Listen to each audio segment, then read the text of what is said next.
It's my pleasure to be able to talk today with Bart Womack from Eden Grow Systems. How you doing, Bart?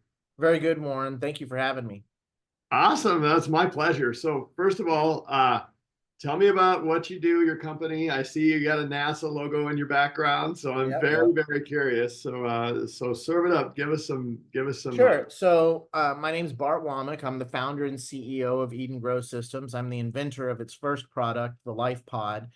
And what we do at Eden is we take the most advanced farming technology that was ever developed by NASA, and we commercialize that technology and we bring it down to earth. What we like to say is our mission of Eden is to bring food and energy independence to communities here on earth and one day off of it. Wow, that's some heady stuff. Yeah, no, it's pretty exciting. What our real focus is, if you want to understand philosophically, is to create what I call a human future. For a long time, I've seen the trajectory of technology and it being leveraged in, a lot of different ways. But what primarily concerned me was the encroachment of the technology, the technocracy into our everyday lives. And I really believe that we're reaching a point in human history that we're going to have to make some fundamental decisions about how we apply these technologies. And my purpose is I believe that humans are happiest. I am a Christian. When we fulfill our mandate as being gardeners and caretakers of this reality, I believe that when we focus on creating the most beautiful, harmonious, and healthy reality, that actually leads us to leading the most beautiful and harmonious kind of lives. And so my objective was to find the technologies that could give people the sovereignty, that could give families and communities the ability to leverage these new kind of technologies. Because whether you're talking about building a Mars base, or you're a homesteader, or you're even a luxury hotel, or an Air Force base out in the middle of nowhere, you're dealing with the same problems, which is how do you create food, water, and power? And how do you do it in a way that's going to be the most productive while having the least amount of impact and also being the most efficient? And so Mm. these systems that have been designed by NASA are actually perfect for us to develop the new kind of infrastructure that I can see that can lead to that kind of prosperous human future. You know, our friends, I'll stop with this because I can go on and on, but our friends at the World Economic Forum, their vision of the future is a world where they say you will own nothing and you will be happy. Well, we reject that, and we offer a completely different solution, and we're on the other side of the spectrum, and we say you will own everything and you will pursue happiness. And so that's the offer of what Eden is trying to bring, to communities and families around the world, is the ability to create your own food, water, and power. That's amazing. Wow. Uh, so much to unpack there, and I really want to learn more. Absolutely. But the bottom line is, the world needs food. The world needs good quality nutritional food, and you have a way to be able to empower people to do that, and probably in a more efficient way than we've ever done it before. Is that right? Absolutely. The thing is you and I have grown up in the post-World War II period. All right. And you can really define that entire period as under the one word of globalization. All right. After World War II, the United States was the only power left standing that had a functioning economy, functioning manufacturing base, and a dominant navy. And essentially, the United States made a deal with the rest of the world, which if you were neutral or in our alliance, that we would guarantee your shipping. And then you can basically look at the entire story of the 20th century as the consolidation of markets into the Anglo-American, Western banking system. In the 1980s, you had the introduction of the Chinese that brought on, their cheap labor and resources. And then with the dissolution of the Soviet Union in the 1990s, you had the introduction of cheap resources. And Mm. so you and I have grown up in a world where peaches could be grown in Argentina, they could be shipped to Vietnam to be packaged, and then they could be sold in the United States because we'd wired the whole world together like a giant Swiss clock. Now it's beautiful, and it's led to the most productive, producing, time period in the history of the world, more abundance than we could have ever imagined. I'll show my age, and I'm sure, you were the same. is when we went to the grocery store when we were kids, he'd say, well, mommy, I want strawberries. Well, sweetheart, you can't get strawberries right now. They're not in season. Well, the Mm-hmm. kids that have grown up in the 90s and post 90s, they don't even understand that. They've grown up in a world where they had everything on demand all of the time. Now, the beauty of that system is that it's so proficient. The problem with that system is that all of the underliers that make it work, if you remove, it's like a giant Swiss clock, okay? Very proficient. But even this is one of the first studies I read at NASA was complex systems theory, which it's just basically this. It's like a Swiss clock. The more complex a system becomes, the more proficient it becomes, the more capable it becomes, but also the easier and more prone to disruption it becomes. You can touch a little cog over here and have a cascading effect that gets bigger, butterfly effect throughout the system. And so, I was reading reports by Homeland Security, NASA, that basically all predicted that essentially this globalized system that we've all known was coming to an end. And we didn't know from which sectors would cause the system to become to an end, but essentially, and I'll stop after this, is there's underliers that make the system work. Easy capital flows, the US dollar being the center of the system, the US Navy willing to police the world's, oceans. Most importantly, demographics, that there's cheap labor continually being put into the system worldwide to supply that cheap labor to keep everything going. Well, right now, we're dealing with a problem that the demographics are shifting in such a way that the world population continues to grow, but it's getting weighted heavier and heavier because the older people are living longer and longer, but we don't have the new young people coming into the system to continue to supply the labor. So essentially about 10 years ago, I was doing trends research for our family office, and I started looking at all of these reports, and I went to, my father and I said, Dad, this system is going to end. It's mathematical. It can't be stopped. I don't know what's going to be the trigger points that are going to make it start to come undone. But once it begins the process of unraveling itself, it won't stop until it's unraveled. And so when you combine that understanding that we were going to enter this period, there's a book called The Fourth Turning, where we were going to have this transition, these cycles in history where the old order gets replaced and the new order, whatever factor that is, how it comes in, the new order will come. And so I wanted to place us at the forefront of that discussion.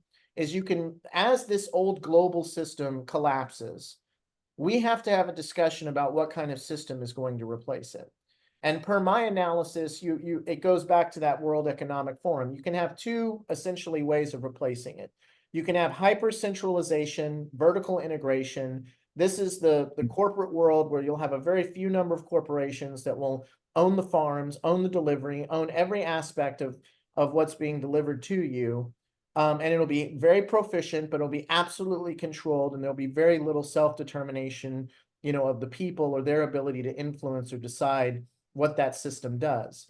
On the other side of the equation is the technology can be utilized with technologies like what we're building, that you can create decentralized, locally owned systems that end up being, when you analyze them, far better for the environment, far better for the community. Instead of all of the profits leaving the community, you can create, internal circular economies where the food that's being grown is being sold to the people that are eating it instead of going outside to multinational corporations. So again, it's just trying to foster a discussion. The global model is ending. Globalization is coming to an end. The demographics worldwide are ending. Honestly, we don't even have political or economic models to even deal with the period we're getting ready to enter into, because for the last 500 years, all of the world economy as we've known it has been based on growth. It's been based on the discovery of new countries, the construction of new countries, the discovery of new markets, the exploitation for good or for bad of new markets. That's been the model for 500 years. And so over the next 50 years, we're going to be shifting with the death of globalization and with the demographic bomb that's happening with reduced population, of having to come up with entirely new solutions. And my commitment to my children and to the world is to try and offer the kind of solutions and technologies that can lead to what I call a human future. something that looks the same as what you and I have grown up in, so that we can give something that at least has the facsimile of freedom, self-determination, and choice and abundance that we've become used to, that can be passed on to the later generations. I'll stop there. That's brilliant. I can tell you're not passionate about this at all. So, No, yeah, thank you. No, I've dedicated my life to this. I truly believe it's one of the most important questions we can be asking right now. well, and look, I know from just talking to other folks and logic, number one, supply chain issues. How many times have we run into that in the last 4 years? Mm-hmm. And thinking about food as a number one thing that we need to have, first of all, to survive, food and water. Very important to have that as local as we can. Also, there's a nutritional aspect of not shipping it all over the place, half ripe, to have it ripen in a box or a container, and then the nutrition has to be way better. So talk to me about hydroponics versus your product. Sure. So what NASA discovered is with aeroponics, it's a way more efficient delivery system for the plants. Now, the problem is its power is also its weakness. Whenever you're using aeroponics, what's happening is literally the plants are breathing in the nutrients in the water. Okay, the roots hang down in a chamber, they're suspended in the air, they get hit with this mist, they start breathing in the mist. Now, what's really cool about it is it uses about 90% less water than traditional hydroponics, which already use 90% less water than traditional in the ground growing.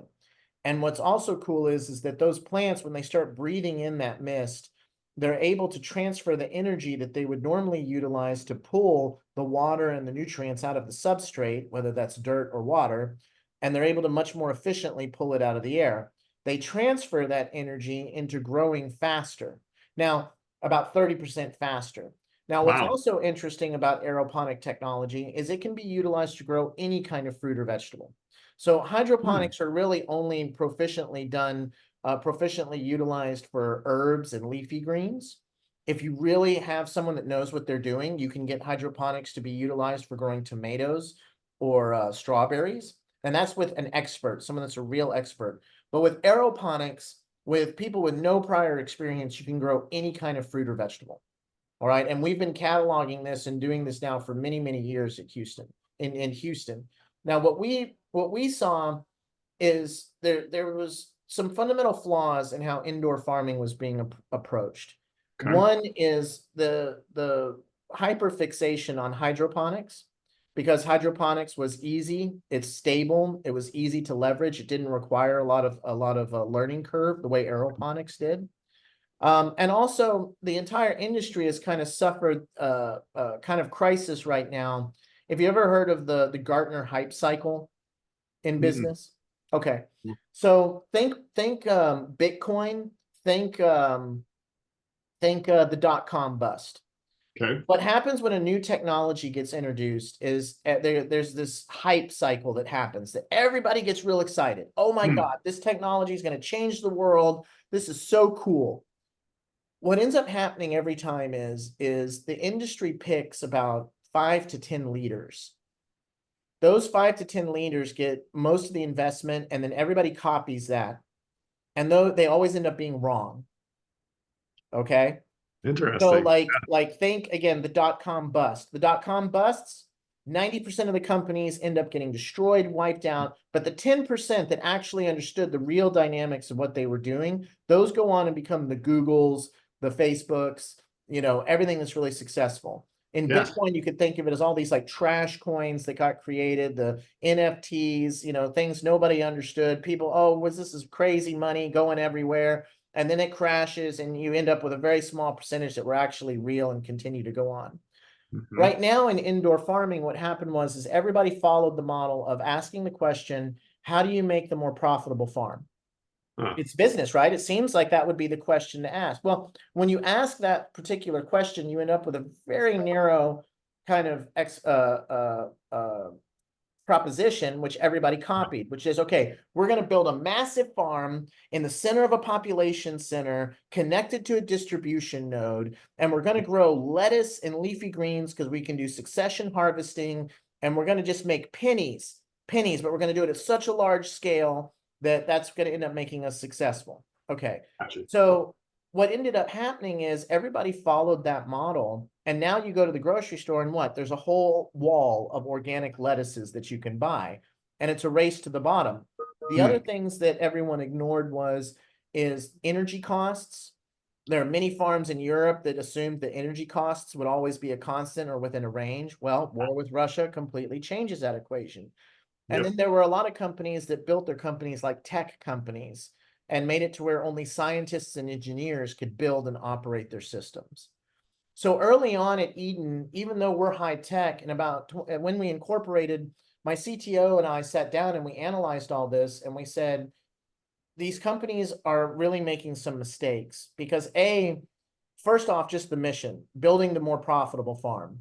No, we didn't go with that mission. We went with another mission that covers that mission, which is how do you build a farming system that's designed to operate at the end of the supply chain, can go the longest amount of time without resupply, can be built and operated by people with no prior experience, and uses the least amount of human and electrical energy to accomplish its function.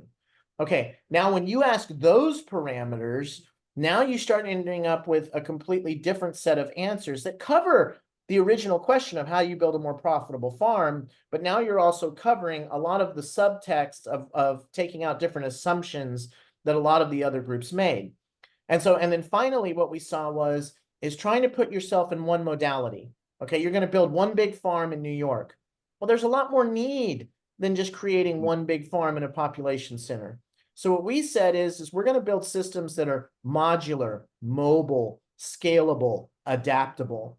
So whether it was the homesteader or the suburban mom that wanted to try to, take more control of growing organic, nutrient-dense food for themselves, or if it was, the community organization, the community group, the church, the military, or you can get all the way up to the major institution, major supplier that wants to supply.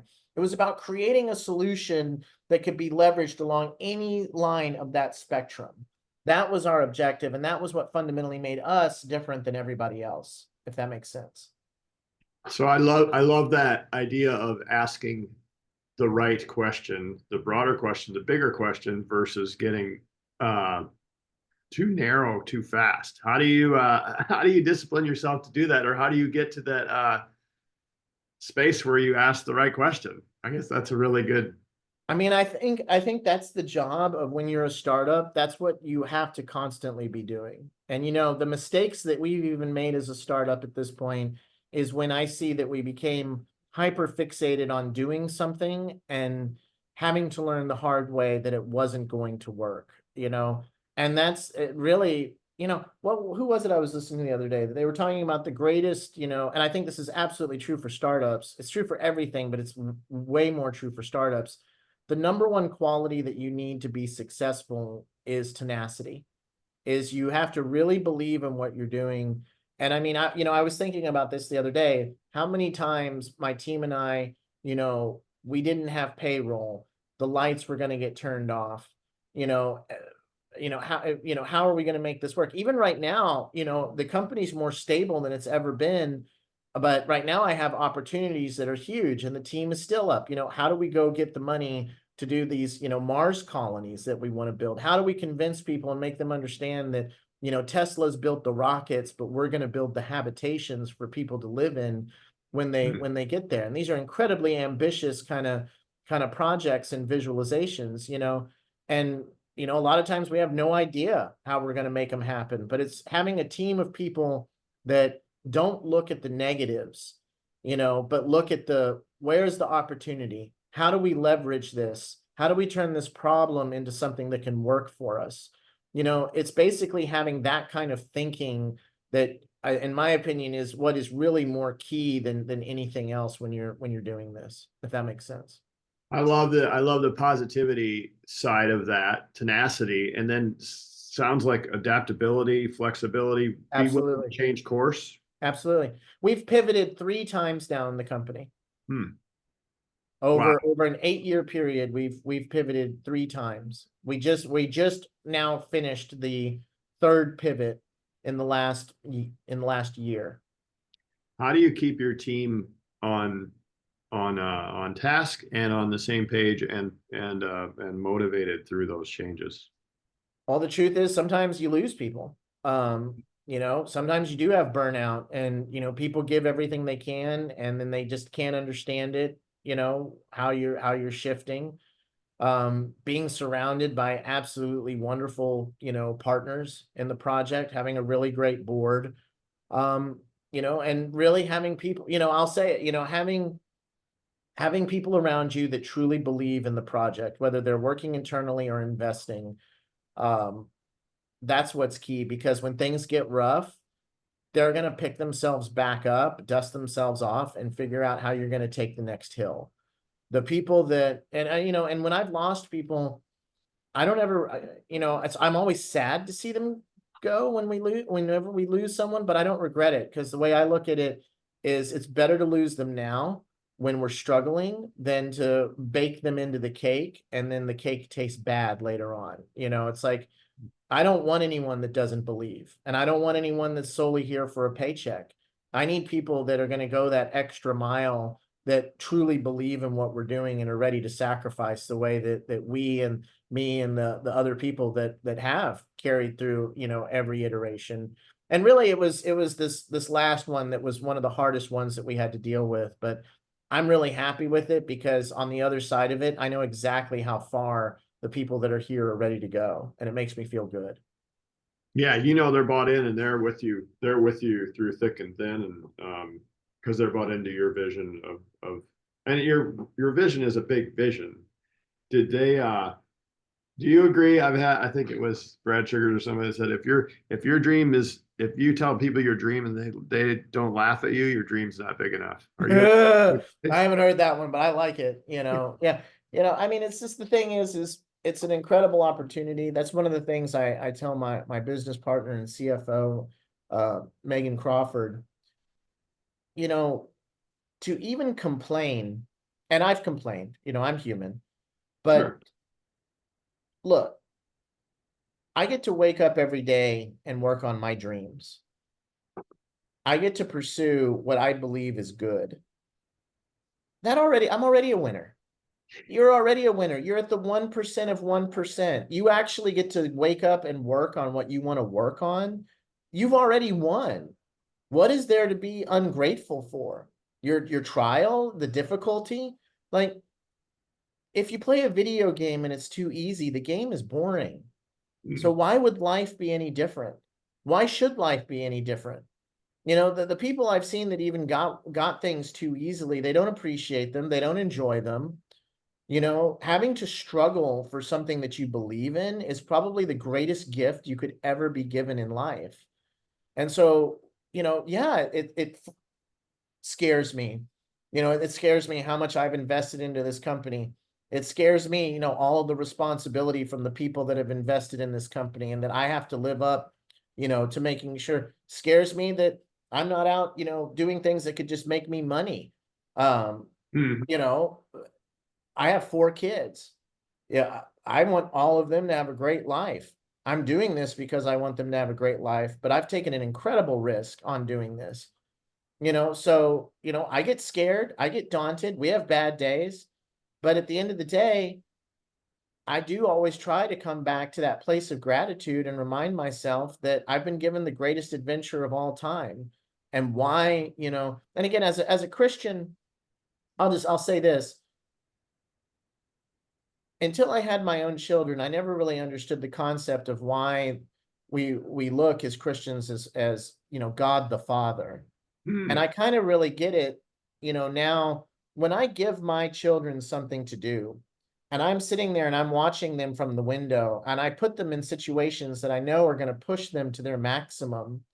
I'm sitting there at the window they don't know I'm watching them. I'm sitting there at that window watching them dig the hole and wishing and hoping that they get it, that I've given them this job.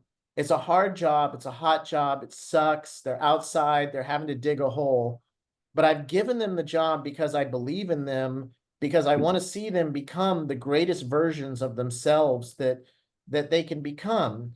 I haven't given them the hard work because I'm punishing them. I haven't given them the hard work because I want to see them fail. I'm giving them the hard work so they can become what they're meant to become. And so, and I also think about the quickest way for me to get upset with them is when they complain about a job that I've given them. The fastest way for my daddy angry side to come out is if I see them complaining about their work. I can't stand it. I can't stand to complain about a job you've been given. And so I just extrapolate that from them into my own life. And I think about metaphysically from the standpoint of, my creator watching me.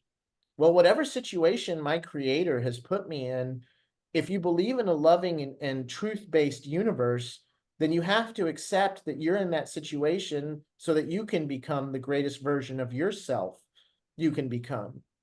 So that's kind of the philosophy I try to take as on this journey, if that makes sense. That's beautiful. Yeah. Perturbation, like growth under pressure. And the attitude of gratitude is so critical to the right mindset to our success. If we don't have that, you're not going to be able to get up every day and power through that pile of challenges that you have. And you as a leader, you also have to have that attitude in spades, because otherwise your people aren't going to have that attitude. Would you agree with that? Absolutely. Absolutely. So what's your biggest hurdle or challenge right now? Just fundraising. The thing is the baby boomers are retiring. They're taking all of their money with them. On top of that, indoor farming is in the trough of disillusionment. That's after the big hype wave when everything crashes. Everyone starts to question, it's like, is this even real? And you see articles like that. Oh, is vertical farming just a pipe dream? And all of these things. So, I'm facing like massive headwinds right now. But the good news is being more project oriented. I've kind of focused us in now on just making money instead of chasing investment. There were some really good articles I read about the shift in investment, which I agree with, which is we're going to see, I think, a continual move away from the unicorn investing model, which, it's like, I have this idea and you're going to invest and I'm going to get here. And then you're going to invest and I'm going to get here. And when I get to step 8 is when I'm going to make money. And that's when we all become billionaires because I've scaled this company to an international behemoth. Well, at any point along that scale, if the unicorn doesn't get its money, it flops over and dies.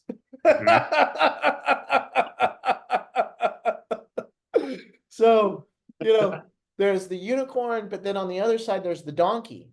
Now, the donkey, he doesn't need money. The donkey, he's just plodding away. He's just doing his thing. If he gets money, he can do it faster. He can get bigger, but he doesn't need the money to survive. He will survive over the period no matter what, because he's created a service, he's created value, and he only needs money if he wants to make jumps in scale. Okay, very linear, very easy to prove, very secure. That's what investors want to invest in now. Okay, they're scared. The world is scary. Nothing is sure.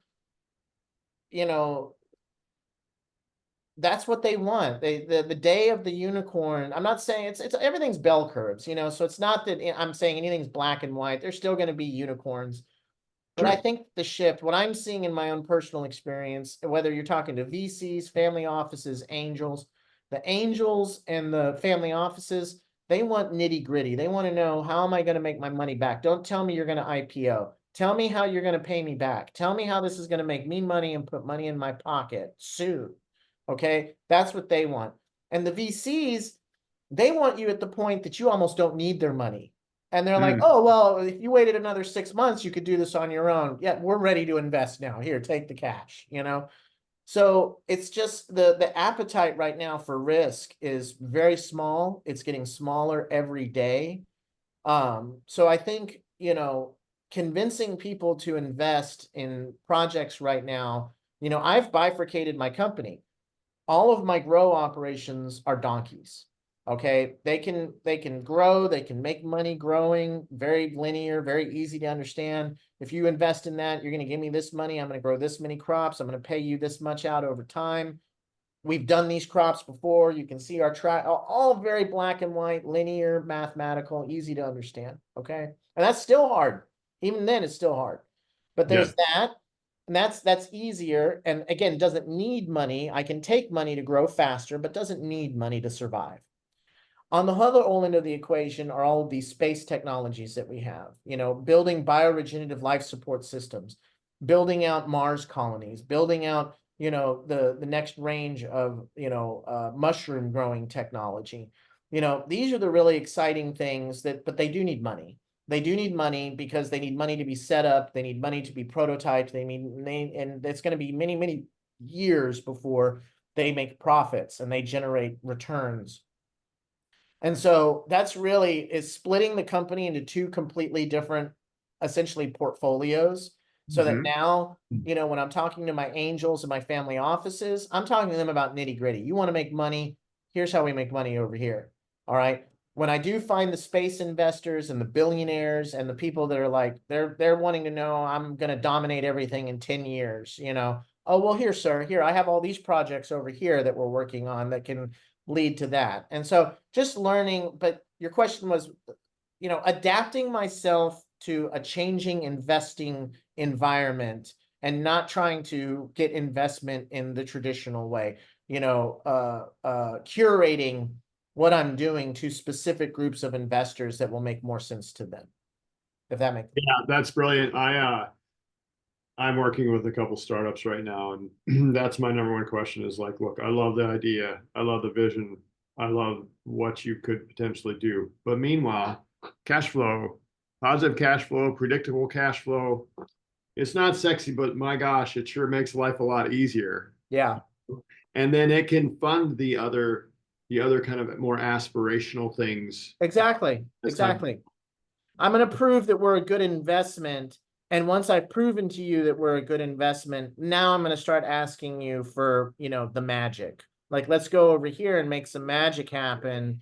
But you can't just show up and ask for the magic day one anymore. It's not that world anymore, in my opinion.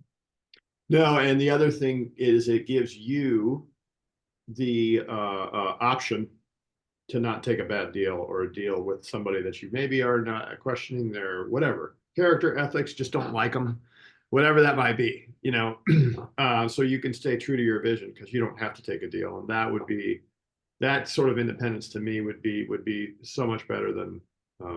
Yeah, no, it's funny you should say that too, because like my first startup was in the entertainment industry, and that was one of the things that was a big moment when I really realized I had to change how we were doing things. Because when I was in the entertainment industry, I had people coming to begging me to give me money. I didn't need their money. And so they were begging me to give me money. Oh, please do business with me. Well, I didn't need them.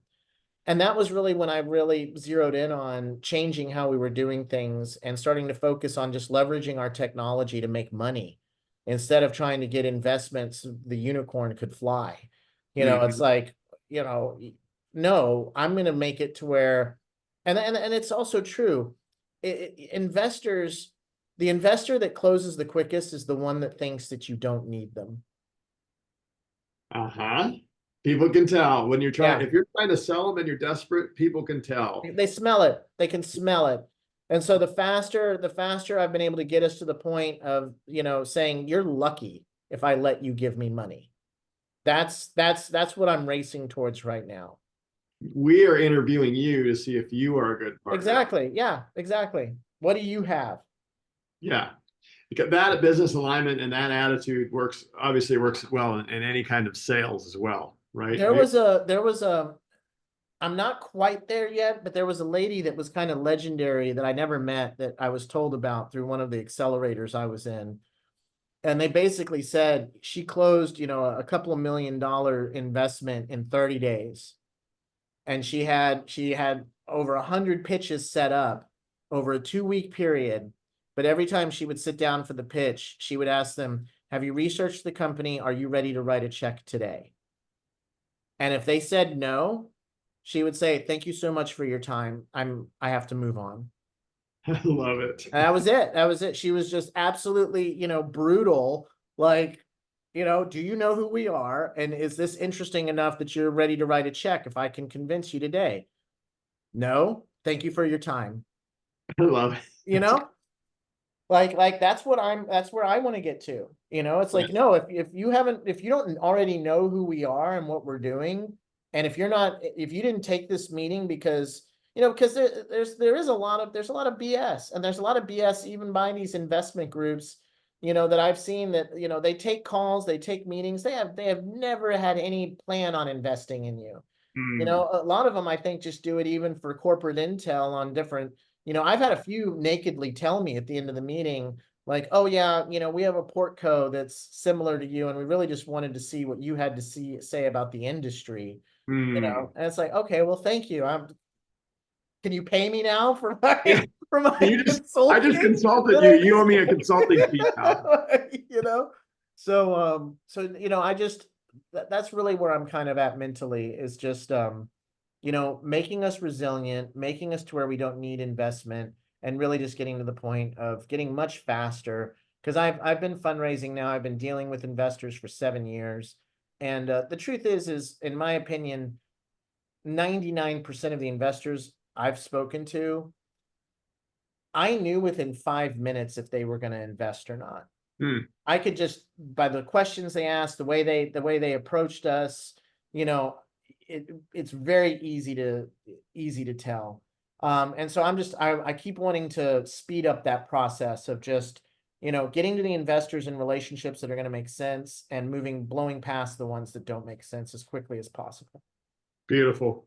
Okay, two more questions, and I'll let you go. I've taken a lot of your time. So No, I number love it. Thank you, Warren. I appreciate it. so what's your thing, one thing you would suggest, and this to help other folks, what's one thing you would have done differently that somebody else could learn from? If you would do it over again, you would do differently in your kind of business career. And this can be current company, last company, whatever. What would be one thing? It's a delicate answer, because I'm going to say something and then I'm going to say something against it right away.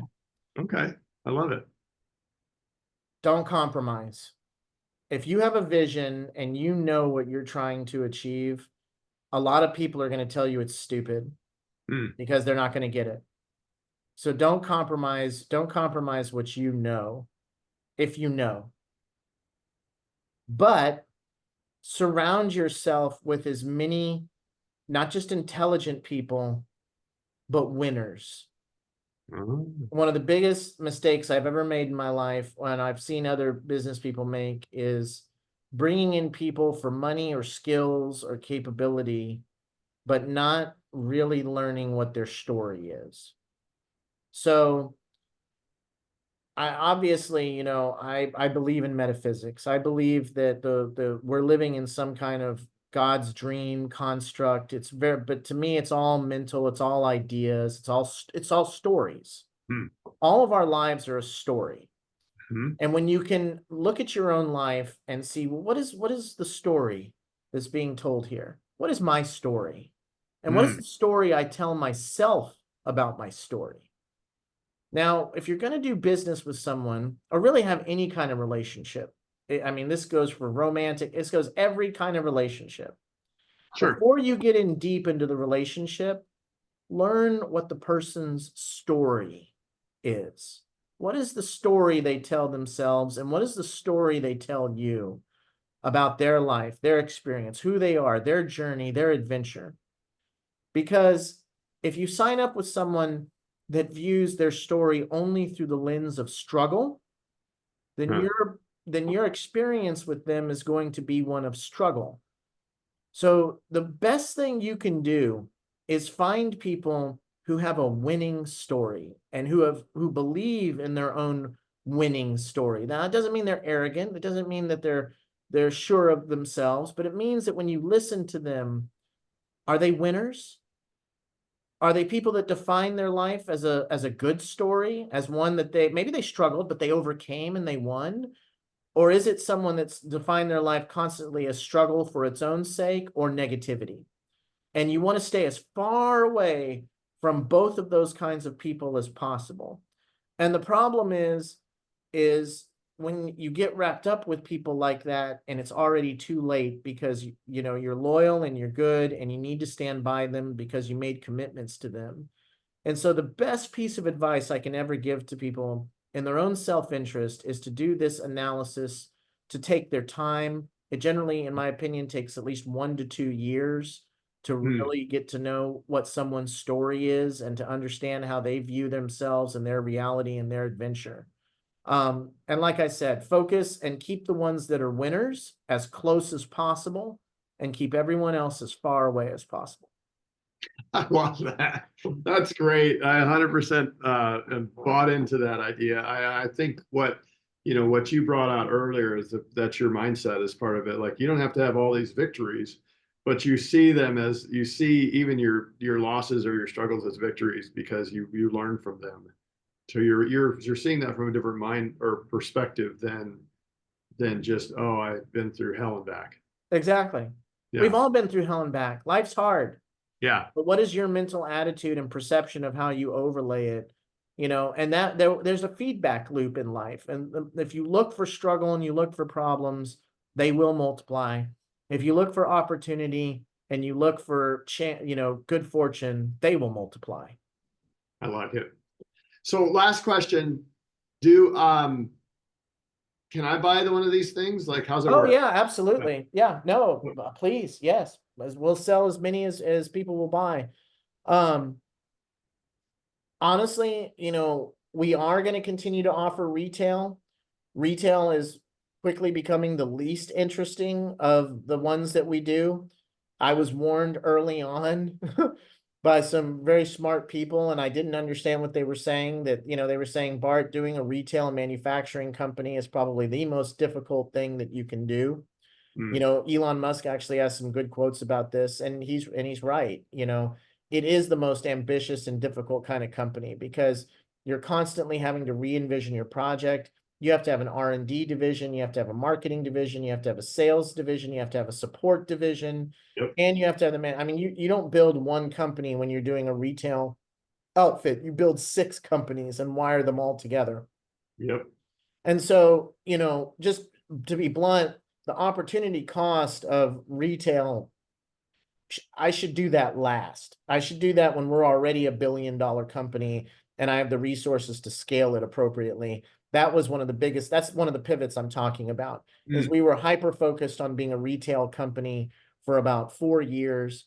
That what worked out really great with us in that is we deployed over 100 systems across 28 states and 2 countries. And so we've gotten unbelievable, knowledge in perfecting the systems, making them modular, mobile, scalable, adaptable. So it wasn't that anything was lost in that process. We gained a lot. But again, part of what we also gained was the understanding that you build a retail company when you have the resources to do it. And bootstrapping a retail company is incredibly hard, and incredibly, cost intensive. Just to give, I was able to radically cut our overhead by shifting us to being a service and contract and technology company, because now I'm not paying for all of that front end. Now I'm paying for things as they happen instead of having to maintain that plant infrastructure. And so I was able to greatly cut our overhead while increasing our productivity at the same time. So it's like, investors love that. And now for the first time, ever, we're completely operating in the black. We're going to have a profitable 4th quarter, and we're going to show how we're continuing to expand our revenues. So yeah, that was the hardest thing we had to learn, was just, but yes, I'm sorry, to answer your question. Yes, we're still selling, happy to sell. Warren, if you want one, we also have a micro unit now. We were selling the large towers that are more industrial, but now we're selling a micro unit, and our micro unit, it can grow anything. So it gives you the capability of growing anything you want at your home. So, would love to connect with you, Warren. If you really are interested, we can talk more after this. I can put you in touch with our lead salesman, and we would be happy to sell to you or to anyone else. So if I want to look at the stuff, obviously I've looked at your site, but is it edengrowsystems.com? I don't have it up right now. So yes, sir. Yes, sir. Okay, perfect. Yeah, EdenGrowSystems.com. There it is. Hey, thoroughly enjoyed it. Thank you so much for the wisdom, insight, really thoughtful about your business, about life, about partnerships. And I'm just thankful to be able to spend time with you. Well, Warren, thank you so much. I can't wait to watch it later. All right. Thanks, Bart. Thank you, brother. Talk to you soon. Yeah.